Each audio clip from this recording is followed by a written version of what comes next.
Hello বন্ধুরা, তোমাদের সকলকে স্বাগত আমার ব্র্যান্ড নিউ চ্যানেলে। আমরা বাঙালিরা তো ক্রিকেট প্রেমী, কিন্তু বাংলায় কিন্তু সেই অর্থে কোনো ক্রিকেট ডিসকাশন বা ক্রিকেট অ্যানালাইসিস চ্যানেল নেই। তাই জন্যই আমার এই প্রচেষ্টা, যাতে বাংলায় নতুন করে কিছু করা যায় ক্রিকেট নিয়ে, ক্রিকেট ডিসকাশন বা ক্রিকেট অ্যানালিসিস, ক্রিকেট নিয়ে আড্ডা দেওয়ার জন্য। তো তোমরা যদি সাপোর্ট করো, তোমরা যদি পাশে থাকো, তাহলে কিন্তু আমি অনেক দূর যাওয়ার চেষ্টা করব। তো তোমরা সকলেই জানো আইপিএল চলছে। আর আজকে আইপিএলে কার ম্যাচ? আজকে কিন্তু সব থেকে বড় ম্যাচ এই সিজনে, চেন্নাই বনাম ব্যাঙ্গালোর, সিএসকে বনাম আরসিবি, কিং কোহলি ভার্সেস থালা ধোনি। কিন্তু শুধুই কি এই ম্যাচটা কিং কোহলি ভার্সেস থালা ধোনি? তা কিন্তু নয়। এসো একটু ডিপ ডিসকাশন করা যাক। তো আমরা যদি এই ম্যাচটা ব্যাকড্রপে চলে যাই, তোমরা সকলেই জানো লাস্ট সিজনে চেন্নাই বনাম ব্যাঙ্গালোরের কিন্তু লাস্ট গ্রুপ স্টেজ ম্যাচটা ছিল, এবং দুজনেই প্লে অফে ওঠার জন্য লড়ছিল। ব্যাঙ্গালোরকে প্লে অফে উঠতে গেলে চেন্নাইকে হারাতে হতো সরাসরি, এবং চেন্নাইকে যদি প্লে অফে উঠতে হতো তাহলে ব্যাঙ্গালোরকে হারানো দরকার ছিল না, কিন্তু চেন্নাইকে 18 রান বা তার কমে হারতে হতো। কিন্তু চেন্নাই কিন্তু সেটা করতে পারেনি। চেন্নাই কিন্তু সেই ম্যাচটা 27 রানে হেরে যায়, এবং তখন থেকেই কিন্তু একটা রাইভালারি শুরু হয়ে যায়। এবং তারপর থেকে কিন্তু অনেক কারণ ঘটেছে যার জন্য এই চেন্নাই বনাম ব্যাঙ্গালোর এই ম্যাচটা কিন্তু অনেক গরম হয়ে গেছে। কীরকম কারণ? ব্যাঙ্গালোরের একটি ইভেন্টে গিয়েছিলেন চেন্নাইয়ের ক্যাপ্টেন ঋতুরাজ গাইকোয়াড়। সেখানে তার মাইক কাজ না করায় তিনি কিন্তু প্রকাশ্যে বলে বসেন যে someone might be from RCB, যে কেউ আরসিবির থেকেই হয়তো তার মাইকটা বন্ধ করে দিয়েছে। তার পরিবর্তে কি হয়? তার পরিবর্তে তিনি যখন সৈয়দ মুস্তাক আলী ট্রফিতে পাঞ্জাব বনাম মহারাষ্ট্রের ম্যাচটা ছিল এবং আর্শদীপ তাকে আউট করে এবং জিতেশ শর্মা ক্যাচ ধরে, তখন কিন্তু ব্যাঙ্গালোরের হ্যান্ডেল থেকে টুইট আসে যে it is someone from RCB. কারণ তোমরা সকলেই জানো জিতেশ শর্মা হচ্ছে এবছর ব্যাঙ্গালোরের কিপার।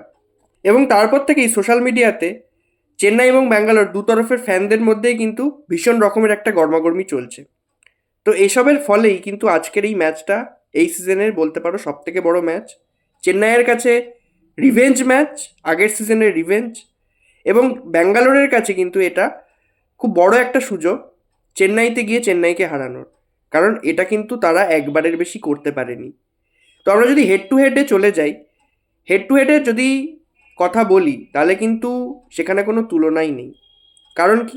কারণ চেন্নাই আর ব্যাঙ্গালোরের কিন্তু হেড টু হেডে 33টা ম্যাচ হয়েছে। সেখানে চেন্নাই জিতেছে 21 বার এবং ব্যাঙ্গালোর জিতেছে 11 বার। এবং যদি চেপকে মানে চেন্নাইয়ের মাঠে যদি কথা বলি, তাহলে চেপকে কিন্তু ব্যাঙ্গালোর মাত্র একবারই চেন্নাইকে হারাতে পেরেছে, সেটা সেই 2008-এ, মানে আজ থেকে 17 বছর আগে। 5টা ম্যাচে যদি কথা বলে নিই, লাস্ট 5টা ম্যাচের মধ্যে চেন্নাই জিতেছে 3বার এবং ব্যাঙ্গালোর জিতেছে 2বার। তাহলে হাড্ডাহাড্ডি আছে ব্যাপারটা। কিন্তু পার্সোনালি আমি হেড টু হেড বিষয়টাকে অতটা প্রাধান্য দিই না, কারণ অন দ্য ডেতে যে বেটার ক্রিকেট খেলবে সেই কিন্তু জিতবে। তাই এটা ভেবে লাভ নেই যে 21বার চেন্নাই জিতেছে, 11বার ব্যাঙ্গালোর জিতেছে, তাহলে ব্যাঙ্গালোর চেন্নাইকে কোনোদিন হারাতেই পারবে না। এটা হয় না, ক্রিকেটে এটা হয় না। কিন্তু চেপকে গিয়ে ব্যাঙ্গালোর চেন্নাইকে হারাতে গেলে কিন্তু খুব বড় একটা এফর্ট লাগবে ব্যাঙ্গালোরের কাছ থেকে। কারণ চেন্নাইয়ের কাছে যে স্পিন ট্রিও আছে, অশ্বিন, জাদেজা আর নূর আহমেদ, তারা কিন্তু চেন্নাইয়ের পিচে ডেডলি। কিন্তু আরসিবির ব্যাটসম্যানরাও ভালো ফর্মে আছে, বিশেষ করে ফিল সল্ট আর বিরাট কোহলি। কেকেআরের এগেনস্টে হওয়া ম্যাচে ইডেনে এসে যেভাবে বরুণ চক্রবর্তী আর সুনীল ন্যারিনকে খেলেছে, সেটা কিন্তু দেখার মতো। বরুণ চক্রবর্তী যে এখন বিশ্বের 1 নাম্বার স্পিনার, তাকে ফিল সল্ট যেভাবে মেরেছে 1 ওভারে 21 রান, এবং কোহলিও মেরেছে। আর এদের সাথে আছে ব্যাঙ্গালোরের ক্যাপ্টেন রজত পাটিদারও কিন্তু কলকাতার এগেনস্টে একটা ঝোড়ো ইনিংস খেলেছিল, কম রানের হলেও খুব তাড়াতাড়ি খেলেছিল এবং ঝোড়ো ইনিংস খেলেছিল অনেক স্ট্রাইক রেটের সাথে। আর পাটিদারের কিন্তু নামও এই জন্য হয়েছিল কারণ সে খুব ভালো স্পিন খেলে আর বলের লেংথটা খুব তাড়াতাড়ি জাজ করে নেয়। তো পাটিদারের উইকেটটাও কিন্তু চেন্নাইয়ের জন্য খুব মূল্যবান হবে, এবং পাটিদারকেও কিন্তু খুব বুদ্ধি সহকারে খেলতে হবে চেন্নাইয়ের মাঠে, কারণ এতটা সোজা হবে না। কলকাতার পিচ আর চেন্নাইয়ের পিচের মধ্যে কিন্তু আকাশ পাতাল তফাৎ। আর যদি রেকর্ডের কথা বলি, তাহলে কিন্তু রজত পাটিদারের চেন্নাইয়ের মাঠে রেকর্ড খুব একটা ভালো নয়। চেন্নাইয়ের কাছে কিন্তু সব থেকে মূল্যবান উইকেট হবে বিরাট কোহলি, কারণ বিরাট কোহলি কিন্তু এই সমস্ত পিচে খেলে অভ্যস্ত। কারণ তোমরা দেখে থাকবে যে বিরাট কোহলির ইনিংসে কিন্তু 4-6 তো থাকেই, তিনি মারতেও পারেন, কিন্তু তার যে স্ট্রাইক রোটেশন এবিলিটি সেটা কিন্তু খুব ভালো। আর চেন্নাইয়ের মাঠে এটাই কিন্তু খুব দরকার যে স্ট্রাইক রোটেট কে কীভাবে করছে।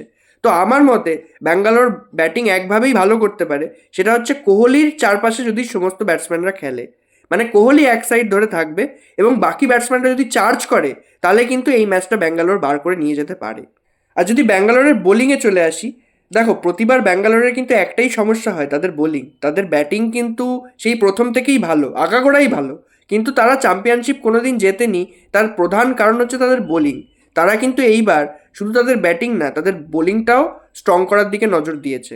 তাদের কাছে হ্যাজেলউড, ইয়াশ দয়াল, রসিকদার, ক্রুণাল পান্ডিয়া এবং সুয়াশ শর্মা আছে। যদিও রসিকদার আজকে কতটা খেলবে আমি জানি না, কারণ নিউজ এসছে যে ভুবনেশ্বর কুমার ফিট হয়ে গেছে। তো সে যদি, তাকে যদি টিমে আনতে হয়, তাহলে একটাই জায়গা বাকি থাকে, সেটা হচ্ছে রসিকদার। কারণ এত বোলিং অপশন নিয়ে লাভ নেই। অপরদিকে যদি চেন্নাইয়ের ব্যাটিংয়ের কথা বলি, তাহলে কিন্তু দেখো চেন্নাইয়ের ব্যাটিংও কিন্তু ভালো ফর্মে আছে। হ্যাঁ আমি জানি মুম্বাইয়ের সাথে ম্যাচে ওরা 150 রান চেস করতে 20 ওভার অব্দি চলে গেছিলো, কিন্তু আমার মনে হয় ওটা ক্যাজুয়ালিই খেলেছিল। কারণ আজকাল টি-20 যেভাবে খেলা হচ্ছে, সেখানে যদি 150 রান চেস করতে 20 ওভার অব্দি যেতে হয়, তাহলে ওটা ক্যাজুয়াল ছাড়া কিছু বলার নেই। এবার সত্যিই সেটা ক্যাজুয়ালি ওরা চেস করছিল তাই জন্য এই অবস্থা ছিল, নাকি ওদের সত্যিই ব্যাটিং অর্ডারে কোনো সমস্যা আছে, সেটা আগামী ম্যাচগুলোই জানা যাবে। তো চেন্নাইয়ের ব্যাটিং যদি বলি, চেন্নাইয়ের এবার ওপেনিং করছে রচিন রবীন্দ্র আর রাহুল ত্রিপাঠী।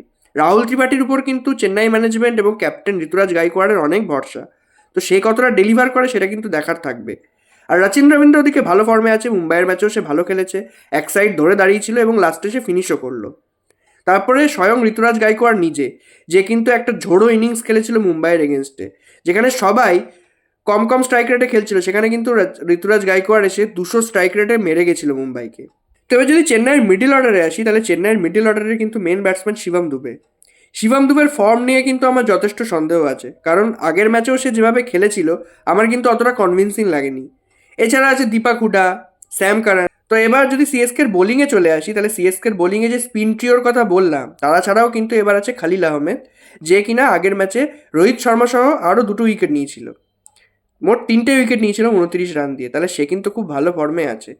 তো সে কিন্তু ডিস্টার্ব করতে পারে পাওয়ার প্লেতে আরসিবির ব্যাটিং লাইন আপকে। এছাড়াও আছে নেথান এলিস। যদিও সে পাথিরানার পরিবর্তে খেলছে, পাথিরানা ফিট হয়ে গেলে নেথান এলিসের জায়গায় পাথিরানা চলে আসবে। তবে এই ম্যাচে হয়তো আসবে না পাথিরানা, কারণ পাথিরানা এখনও ইঞ্জুরি কনসার্ন আছে। তো নেথান এলিসই খেলবে এই ম্যাচটায়। তো প্লেইং 11-এ আমার মনে হয় না দুটো টিমের কেউই চেঞ্জ করবে, কারণ দুটো টিমই একটা একটা জিতে আসছে। আর ব্যাঙ্গালোরের মিডল অর্ডার কিন্তু টেস্ট হয়নি সেভাবে, কারণ ব্যাঙ্গালোরের মিডল অর্ডারে আছে Tim David, Liam Livingstone, Jitesh Sharma. তো এরা কিন্তু এখনও টেস্ট হয়নি। এবার লিয়াম লিভিংস্টন আর টিম ডেভিড কিন্তু বিদেশি ব্যাটসম্যান, তারা কতটা স্পিন এর এগেনস্টে খেলতে পারবে সেটা কিন্তু দেখতে হবে। কিন্তু চেপকে মানে চেন্নাইয়ের মাঠে লিয়াম লিভিংস্টনের কিন্তু ভালো স্ট্রাইক রেট, সে 166 স্ট্রাইক রেটে রান করেছে চেপকে। তো দেখার বিষয় আছে যে লিয়াম লিভিংস্টন কীভাবে খেলে চেন্নাইতে এসে। এছাড়া ব্যাঙ্গালোরের কাছে একটা ডিসঅ্যাডভান্টেজ আছে, সেটা হলো ব্যাঙ্গালোরের স্পিন অ্যাটাক। দেখো ব্যাঙ্গালোরের স্পিন অ্যাটাকে আছে ক্রুণাল পান্ডিয়া, সুয়াশ শর্মা আর লিয়াম লিভিংস্টন। এবার লিয়াম লিভিংস্টন কিন্তু একটা পার্ট টাইমার, সে কিন্তু প্রপার বোলার নয়। সে রাইট হ্যান্ড ব্যাটসম্যানকে লেগ স্পিন করে আর লেফট হ্যান্ড ব্যাটসম্যানকে অফ স্পিন করে। আর যদি লিয়াম লিভিংস্টনের কথা বাদ দিই, তাহলে যে প্রিমিয়াম দুটো স্পিনার আছে ক্রুণাল পান্ডিয়া আর সুয়াশ শর্মা, তাদের কিন্তু অতটা কোয়ালিটি নেই তাদের সামনে যারা আছে তাদের তুলনায়। তাদের সামনে আছে অশ্বিন, জাদেজা, নূর। যদি দুটো টিমের players to watch out for বলি, তাহলে চেন্নাইয়ের ব্যাটিংয়ের দিক থেকে আমি বলবো ঋতুরাজ গাইকোয়াড়, আর চেন্নাইয়ের বোলিংয়ের দিক থেকে আমি বলবো নূর। আর যদি ব্যাঙ্গালোরের ব্যাটিংয়ের দিক থেকে বলি, তাহলে ব্যাঙ্গালোরের ব্যাটিংয়ের দিক থেকে কিন্তু বিরাট কোহলি, আর ব্যাঙ্গালোরের বোলিংয়ের দিক থেকে কিন্তু হ্যাজেলউড। এবার চলে আসি প্রেডিকশানে। দেখো এই ম্যাচটা প্রেডিক্ট করা একটু টাফ, কারণ এই ম্যাচটা কিন্তু হাড্ডাহাড্ডি ম্যাচ হবে, একতরফা হবে বলে আমার মনে হয় না। তাও যদি একটু এগিয়ে রাখতে হয়, আমি কিন্তু একটু হলেও চেন্নাইকে এগিয়ে রাখবো, কারণ প্রথমত তাদের ঘরের মাঠ, আর দ্বিতীয়ত তাদের স্পিন অ্যাটাক খুব স্ট্রং, ব্যাঙ্গালোরের তুলনায় অনেক স্ট্রং। তো 51-49-এ যদি দিতে হয়, আমি কিন্তু 51 চেন্নাইকেই দেবো, 49 কিন্তু আমি ব্যাঙ্গালোরকেই দেবো। তো আমার মনে হয় আজকের ম্যাচটা চেন্নাই জিতবে। দেখা যাক আজকের ম্যাচটা কে জেতে। আমার মনে হয় খুব ভালো ম্যাচ হবে, আর দেখা যাক আমার প্রেডিকশন কতটা ঠিক হয়। আজকের ম্যাচের রিভিউ আর কালকে যে ম্যাচটা থাকবে তার প্রিভিউ নিয়ে কাল সকালে আবার চলে আসবো। তো তোমরা সবাই ম্যাচটা এনজয় করো, আর আমার এই ভিডিওটা ভালো লেগে থাকলে অবশ্যই লাইক করবে, ভালো লাগলে তবেই লাইক করবে, নইলে কোনো জোরজাবস্তি নেই। আর কমেন্ট অবশ্যই করবে, তোমাদের কোনটা ভালো লাগছে কোনটা বাজে লাগছে সেটা অবশ্যই কমেন্ট করবে। কমেন্ট করলেই কিন্তু আমি সেটা শুধরানোর স্পেস পাবো। তো কমেন্ট না করলে কিন্তু আমি এগোতে পারবো না। তোমরা সবাই কমেন্ট করবে, ভুল ধরিয়ে দেবে, আমি কিন্তু সেটা অবশ্যই নজরে রাখবো। তো সবাই ভালো থেকো, আর ক্রিকেটের মজা নাও, ক্রিকেট ভালো করে এনজয় করো। Love you all, take care.